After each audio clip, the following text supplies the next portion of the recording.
Imagine walking into a venture capitalist's office with nothing but an idea and walking out with a $3 million check. No pitch deck, no equity signed away.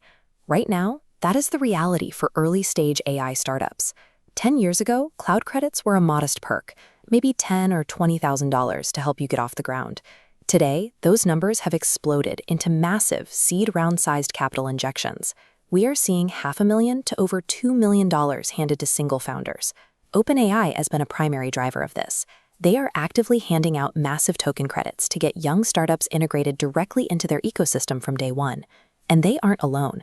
Google Cloud is matching these offers dollar for dollar, throwing in hundreds of thousands in cloud resources, early access to Gemini models, and direct lines to their own engineers. Venture capitalists expect equity for a $3 million check. Tech giants are executing an aggressive corporate land grab, attempting to capture the workflows of the next generation of tech monopolies before they even launch. But there is a contradiction here. The companies handing out these massive subsidies are under immense pressure from Wall Street to prove their profit margins as they march toward highly anticipated IPOs. They are fighting a two-front war.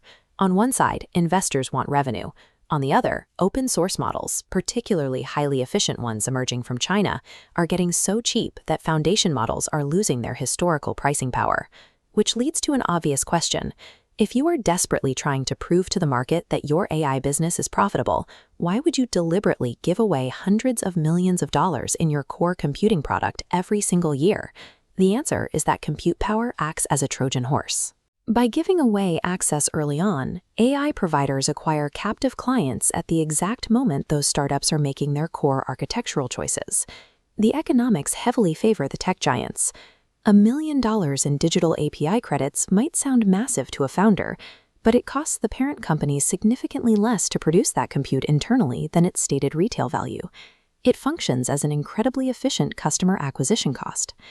Issuing self-printed cloud credits is far cheaper than spending cash on traditional marketing or engaging in a direct price war with open-source competitors.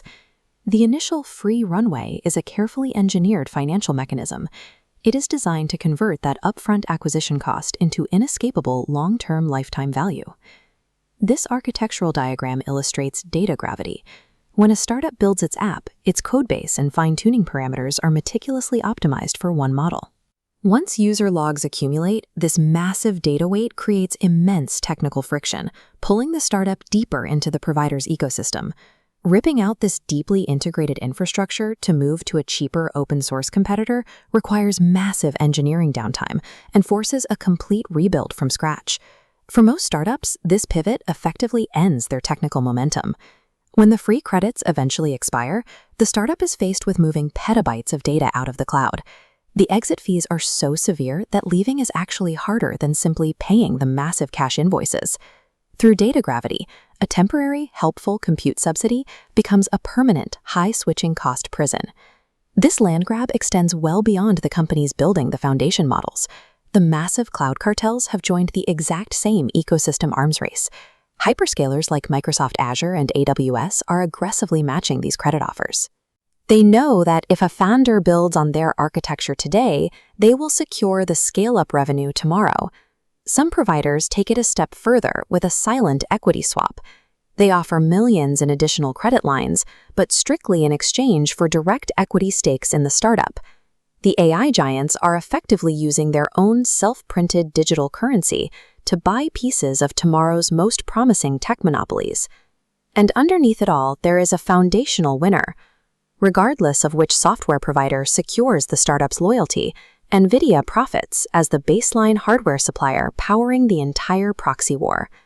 The entire AI and cloud ecosystem is complicit. They have built an inescapable financial funnel designed to extract long-term wealth from early-stage founders. In the previous tech era, companies rented servers. Today, AI platforms are attempting to rent the future of other companies. For the founder, there is a hidden trade-off. By accepting the capital, they are explicitly trading short-term operational speed and financial survival for long-term structural constraints. Every free dollar accepted quietly nudges the startup toward adopting that specific platform's security assumptions, their pricing philosophy, and their product roadmap. The tactical approach for builders is clear. Use the credits aggressively to survive your early stages. but strictly architect your internal systems to abstract your LLM calls and maintain data portability. The founders who survive and win this generation's tech boom will be the ones who can look at a massive corporate offer and distinguish between a helpful subsidy and a permanent leash.